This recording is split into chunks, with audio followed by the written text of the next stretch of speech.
अस्सलाम वालेकुम। मेरे जितने सुनने वाले देखने वाले हैं सबको मेरी तरफ से सलाम आदाब। क्या हाल चाल बेटा। उम्मीद करता हूँ कि आप बखैर आफियत से होंगे। आज का लेक्चर जो है बड़ा इंटरेस्टिंग होने वाला है। बढ़िया लेक्चर है, बहुत कुछ सीखने को मिलेगा।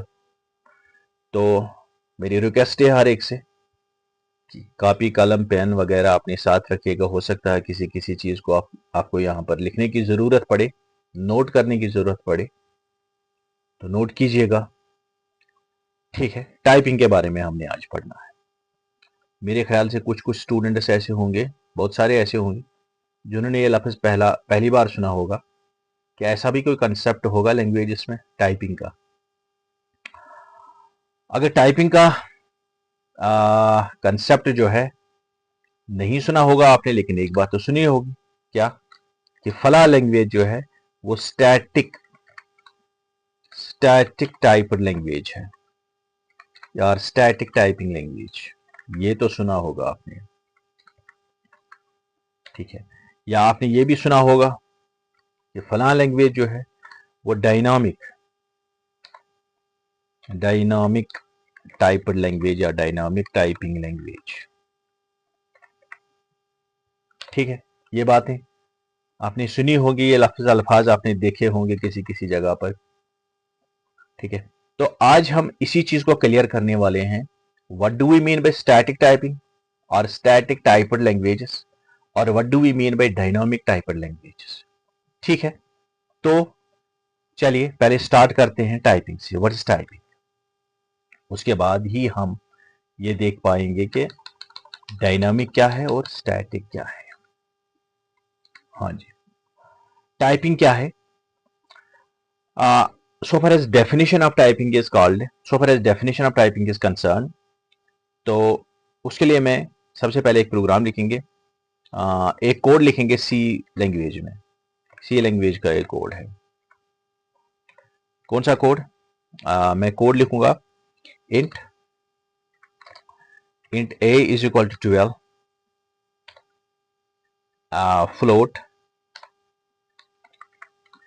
float b is equal to 12.6 12.5, sum int sum equal to a plus b। ठीक है, ये कोड है हमारा। कौन सी लैंग्वेज का? सी लैंग्वेज का कोड है। बहुत सारे लोग जो है इसके साथ फैमिलियर होंगे, उन्होंने ये कोड देखा होगा। और एक लैंग्वेज को ले लेंगे हम, चलो पाइथन को ले लेंगे। पाइथन में एक छोटा सा कोड लिखेंगे। पाइथन लैंग्वेज में हम लिखेंगे a is equal to 12, b is equal to 12.5 and sum is equal to a plus b। Okay, now what is the difference between these two types of the code? क्या फर्क है, आपको क्या लग रहा है इस वाली लैंग्वेज में, जो सी वाली लैंग्वेज है हमारी, इसका जो कोड है और इस वाले कोड में आपको क्या फर्क नजर आ रहा है पाइथन में और सी लैंग्वेज में? ठीक है, बिल्कुल एविडेंट है। यहां पर मैंने स्पेसिफाई किया है data type along with the variable. This is the data type, this is the variable, this is the data type, this is the variable. Isn't so? यहां पर मैंने कोई डेटा टाइप के साथ, किसी भी वेरिएबल के साथ डेटा टाइप को स्पेसिफाई तो नहीं किया। ठीक है, यहां पर मैंने स्पेसिफाई किया, यहां पर स्पेसिफाई करने की जरूरत ही नहीं पड़ी।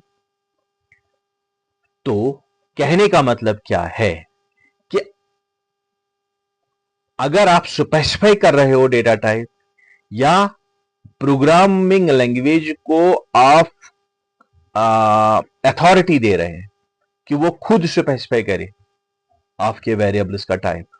ठीक है, दो तरीके हैं, या तो आपको खुद करना पड़ेगा, और you have to allow the programming language to deduce the or to derive the data type automatically as per the value assigned।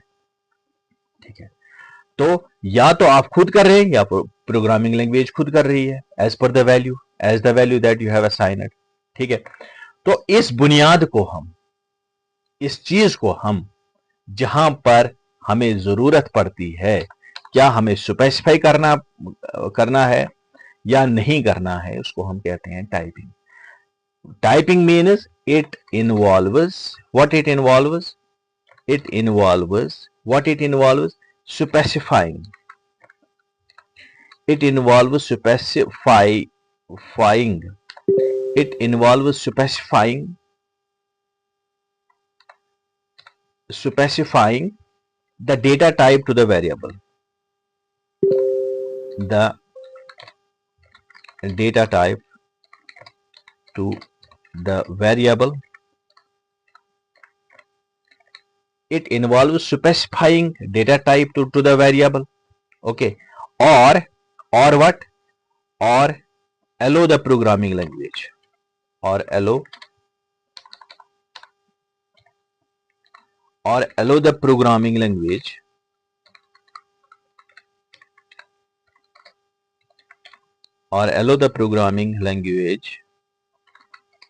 to deduce it automatically.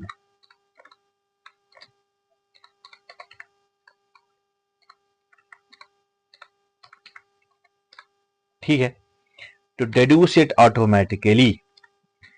It involves specifying the data type of the variable. तो typing का मतलब क्या है? या आप खुद data type दे रहे हो या एलो कर रहे हो प्रोग्रामिंग लैंग्वेज को कि वो खुद डिड्यूस करे, डिराइव करे एज पर द वैल्यू, ठीक है, उसका डेटा टाइप खुद ही डिड्यूस करे। तो इस किस्म के कंसेप्ट को हम टाइपिंग कहते हैं। Now what is typing? It is nothing but it is whether we have to specify the data type to the variable or not. Clear? Whether we have to specify the data type to the variable or allow the programming language to do the same. This is nothing. This is only typing. So on the basis of typing, typing के बुनियाद पे जैसे कि आप खुद देख रहे हो, we have two broad categories of languages.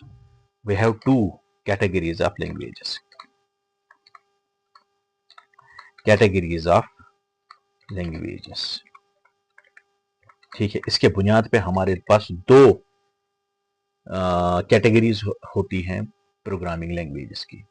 तो प्रोग्रामिंग लैंग्वेजेस की दुनिया में जो टाइपिंग है उसके बुनियाद पे अगर देखा जाए, दो टाइप्स की लैंग्वेजेस है। एक वो स्टैटिक और दूसरी कौन सी टाइप है लैंग्वेज की, जिसको हम कहते हैं डायनामिक।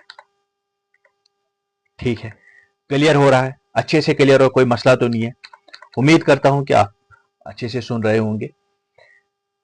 तो on the basis of typing we have two types of programming languages. One category is called as the static and another category is called as the dynamic. First we will go through this static typing language or static typed language. What is this? What is static typed language? ठीक है, ये क्या होता है? तो static typing language वो वाली language है जहां हमें जरूरत पड़ती है किसी लैंग्वेज में डेटा टाइप को स्पेसिफाई करने की। जैसे यहाँ पे हमें जरूरत पड़ती है, यहाँ पर हम जरूरी है, ये क्या जरूरी है कि हम डेटा टाइप को स्पेसिफाई कर सके। हमने यहाँ पर एक्सप्लिसिटली हम स्पेसिफाई कर रहे हैं data type. What we are doing, we are explicitly declaring the data type. Explicitly word में इस्तेमाल कर रहा हूं, explicitly, I am explicitly declaring the data type of the variable. ठीक है, तो उस किस्म की लैंग्वेज जहां पर हमें एक्सप्लिसिटली जहां पर प्रोग्रामर को जरूरी है, must specify the data type of each variable at the compile time, तो हम उस वाली लैंग्वेज को क्या कहते हैं? Static type language. तो हम ये कह सकते हैं कि स्टैटिक टाइपिंग लैंग्वेज और दोज लैंग्वेजेस, और we can say in static typing language the programmer in static type language,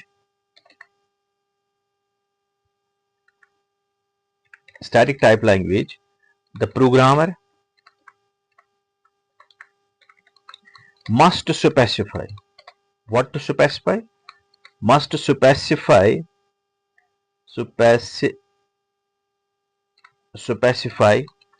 the data type, or we can simply say type, data type to किसको?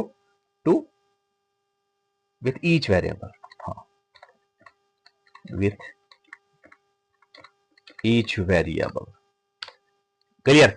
In static typing language, the programmer must specify the data type along with each variable.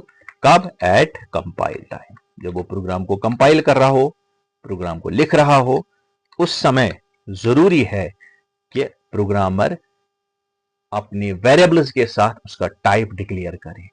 तो उस किस्म की languages को हम क्या कहते हैं? इस किस्म की लैंग्वेजेस को हम स्टैटिक टाइप्ड लैंग्वेजेस कहते हैं या स्टैटिक टाइपिंग लैंग्वेजेस कहते हैं. क्लियर हो रहा है? ठीक है. जिसमें सी आता है, सी प्लस प्लस आता है, जावा भी इसी कैटेगरी में आते हैं, ग्रुप ऑफ लैंग्वेजेस में. तो यहां पर दो तीन बातें हमने जहन में रखनी है स्टैटिक प्रोग्रामिंग लैंग्वेज के बारे में. पहला पॉइंट हमने ये देखना है. क्या देखना है? पहला पॉइंट जो हम इसमें से अखज कर रहे हैं स्टैटिक प्रोग्रामिंग में, क्या कर रहे हैं अखज? Each variables type is explicitly declared. Is it so? Each variable type is explicitly declared. It's explicitly declared and checked at compile time. ठीक है. क्लियर हो रहा है? क्लियर हो रहा है? हर किसी वेरिएबल का टाइप हमने एक्सप्लिसिटली डिक्लेयर करना है. और एक बात है, चेक का मीन्स क्या है? ये जो टाइप चेकर होता है, it's a module. Type checker क्या वेरिएबल के साथ टाइप, उसका डेटा टाइप स्पेसिफाई हुआ है या नहीं हुआ? ये एक टाइप चेकर होता है. तो ये यहां पे स्टैटिकली टाइप, ये जो लैंग्वेजेस होती हैं, तो यहां पर टाइप चेकिंग ड्यूरिंग कंपाइल होती है. डायनामिक में रन टाइम के दौरान होता है, लेकिन यहां पर टाइप चेकिंग कब होती है? कंपाइल के दौरान. ठीक है. क्लियर हो रहा है? तो यहां पर डरिएगा मत कि चेकर क्या मतलब है. It is nothing but the type checker checks automatically that each and every variable should have a specific data type along with it. Okay. Each variable type is explicit. This is the first thing that we should consider in case of static typed languages. Now, one more thing is that when you specify the data type at compile time, okay, when you specify the data type at the compile time, it becomes clear. What becomes clear? What type of data, what type of data it can hold, what type of data it can hold, the variable can hold.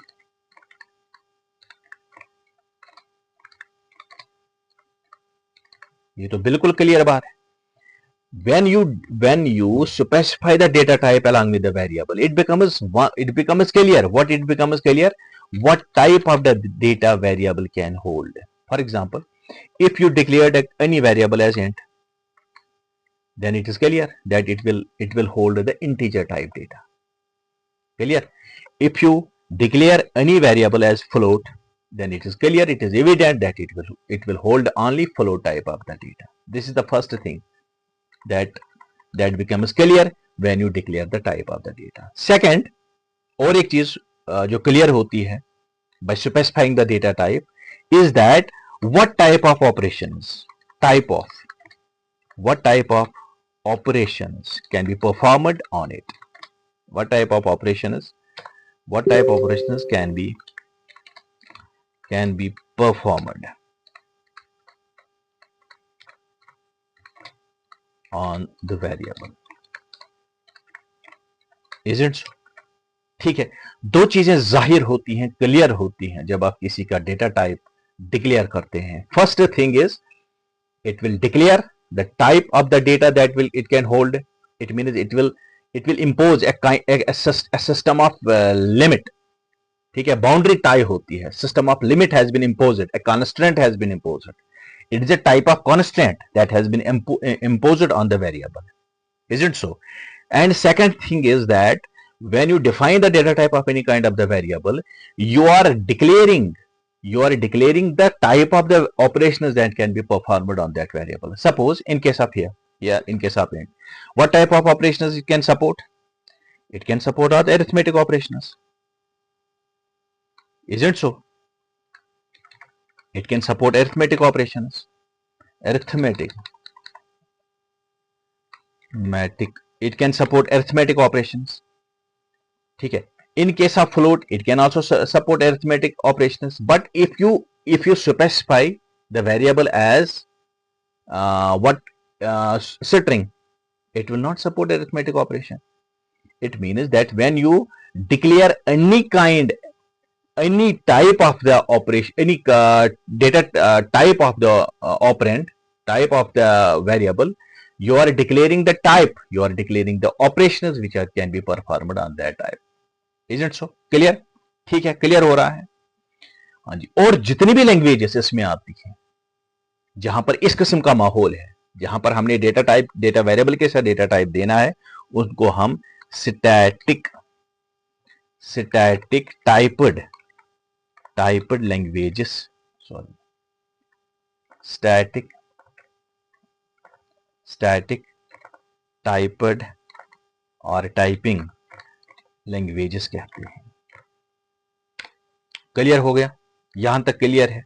कोई मसला तो नहीं है? कोई परेशानी तो नहीं है? नहीं, बिल्कुल भी नहीं.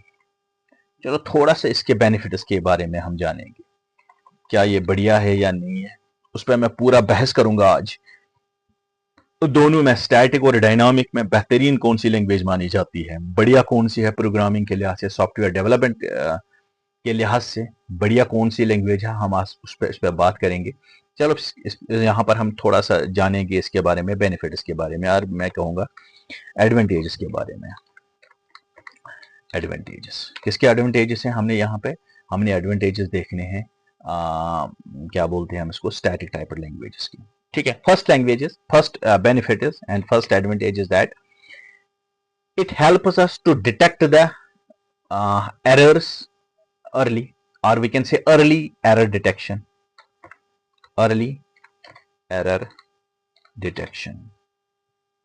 Isn't so? early error detection. क्यों? क्योंकि यहां पर एरर को डिटेक्ट किया जाता है कब? कंपाइलिंग के दौरान, कंपाइल टाइम में एरर को डिटेक्ट किया जाता है. तो जाहिर सी बात है, यहां पर अगर कोई एरर होगा उसको पहले ही डिटेक्ट किया जाता है और करेक्ट भी किया जाता है. माना हमने इसमें टाइम ज्यादा लगेगा, लेकिन फिर भी आगे मैं बता दूंगा फिर भी बेहतर कौन है, लेकिन यहां पर हमने, जाहिर सी बात है, यहां पर टाइम तो ज्यादा लगेगा, क्योंकि कंपाइल करने के साथ साथ हमने डेटा टाइप भी देना है, उसकी चेकिंग भी करवानी है, एरर भी डिटेक्ट करना है, तो यहां पर टाइम कंज्यूम ज्यादा होता है. ठीक है. तो हम क्या कह सकते हैं, since the data types of the variables are known at compile time, the compiler can perform the type checking and ensure that the related or the type related errors are flagged off, okay, before the code is executed. Clear हो रहा है? अच्छे से clear हो रहा है? क्या हो रहा है कि टाइप रिलेटेड एरर जो है और flagged before the code is executed, और flagged before the code is executed. Clear होगा? तो उसका मतलब है पहला बेनिफिट हमारा, पहला एडवांटेज क्लियर हुआ कि एरर को डिटेक्ट करने के लिए हमने रन टाइम का वेट नहीं करना है, हमने कंपाइल के दौरान ही उसको डिटेक्ट भी करना है और करेक्ट भी करना है, तब तक आपका प्रोग्राम एग्जीक्यूट ही नहीं होगा. क्लियर हो गया? पहला क्लियर हो गया. तो दूसरा क्या है? Better run time performance. बिल्कुल है, बेटर रन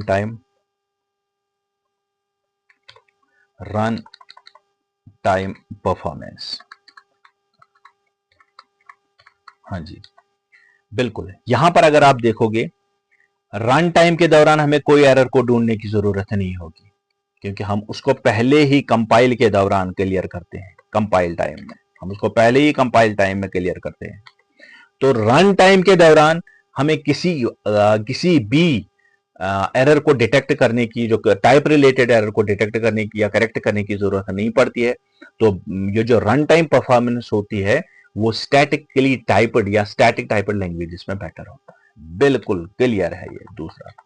तो तीसरा एडवांटेज क्या है इसका, मैं तीसरे एडवांटेज पे आता हूं, एनहांस्ड कोड क्वालिटी। बिल्कुल, it enhances the code quality. Code quality क्यों, किस तरीके से कोड की क्वालिटी एनहांस होती है? देखिए यहां पर हर एक वेरिएबल के साथ उसका टाइप डिक्लेयर होता है, हर एक वेरिएबल के साथ इसका टाइप डिक्लेयर होता है। तो जाहिर सी बात है, जाहिर सी बात है कोड की क्वालिटी बढ़ जाएगी कि नहीं बढ़ेगी? कोड की क्वालिटी बढ़ेगी कि नहीं बढ़ेगी?